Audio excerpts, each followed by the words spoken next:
श्री चतुर्भुज दास जी महाराज एक जगह सत्संग कर रहे थे, भक्तमाल जी में कथा आती है, तो वो यही चर्चा कर रहे थे कि जब कोई जीव गुरुदेव की शरण में जाता है और दीक्षा लेता है तो उसके जितने किए हुए पाप हैं वो सब नष्ट हो जाते हैं, उसका नया जन्म होता है।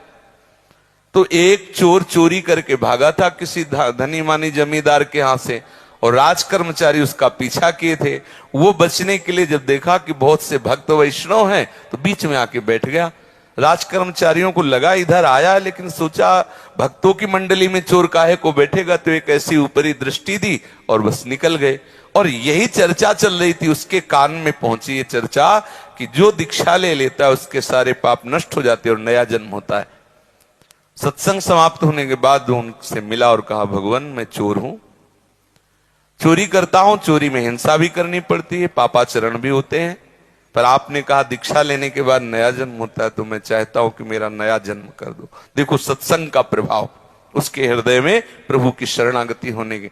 चतुर्भुज दास जी ने कहा, अवश्य, दूसरों के लिए तो हम टाइम देते हैं, तुम्हारे लिए अभी इसी क्षण, क्योंकि सत्संग से बदला है अभी थोड़ी देर में को फिर दिमाग बदल जाए, तो इसलिए।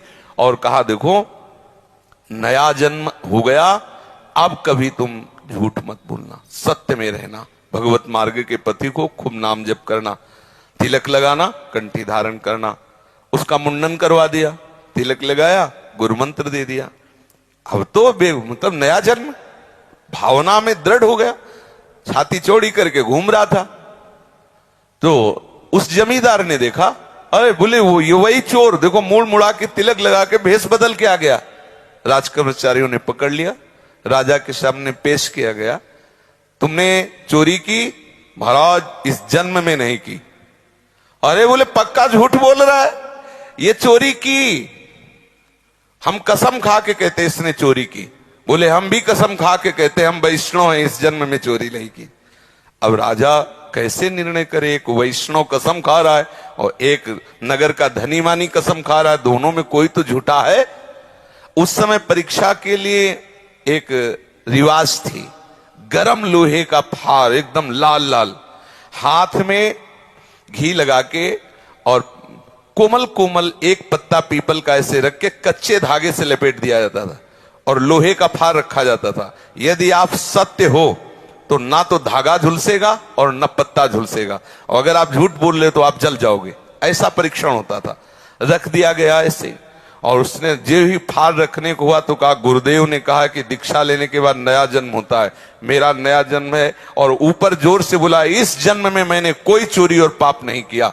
7 कदम लेके चला, कहीं झुलसा भी नहीं, फेंक दिया ऐसे। अब तो राजा ने कहा इस सेठ को फांसी दे दो, क्योंकि एक वैष्णव पर दोष लगाया। अब सेठ, अब बोलने का कोई सवाल ही नहीं। तब उसने फिर कहा, महाराज इनको भी क्षमा कर दो, क्योंकि ये भी सत्य बोल रहे हैं। तो उनका ऐसा कैसे हो सकता है, 2 सत्य हो ही नहीं सकते। आपने कहा इस जन्म में चोरी नहीं की, इसने कहा अभी की है, तो एक ही बात की 2 बातें कैसे हो सकती। तो उन्होंने कहा नहीं महाराज दोनों सत्य हैं। कैसे? तो उनका गुरुजी हमारे कथा सुना रहे थे कि दीक्षा से नया जन्म हो जाता है, पूर्व के सारे पाप नष्ट हो जाते हैं। महाराज मेरी आज ही दीक्षा हुई है, जो मैंने चोरी की थी वो पूर्व जन्म में, मतलब पीछे की थी, वैष्णव बनने के पहले।